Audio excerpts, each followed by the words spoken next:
সম্মানিত ভাইরা, বাংলাদেশের মানুষ শান্তিপ্রিয় মানুষ।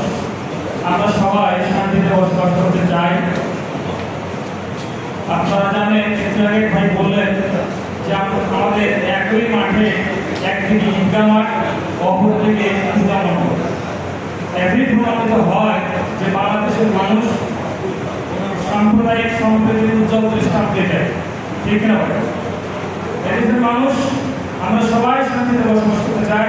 বিগত দুর্গাপূজায় আপনারা দেখেছেন, ভাই বললেন যে সময়ে আপনারা পূজা উদযাপন করতে অত্যন্ত ভীতিকর পরিস্থিতির মধ্যে ছিলেন। আমরা আপনাদের কমিটির সঙ্গে বাংলাদেশ জামাত ইসলামের নেতৃবৃন্দ দফায় দফায় আমরা মিটিং করেছি এবং আপনারা জানেন, আপনারা সাক্ষী রয়েছেন যে বাংলাদেশের শুধু ফুলবাড়িতে নয়, আমাদের আমির জামাতের নির্দেশে প্রতিটা মন্দির জামাত ইসলামের কর্মীরা পাহারা দিয়েছে এবং ফুলবাড়িতেও আমাদের কর্মীরা পাহারা দিয়েছে, প্রতিটা মন্দিরে পাহারা দিয়েছে, যাতে পূজা আপনারা শান্তিপূর্ণভাবে উদযাপন করতে পারেন।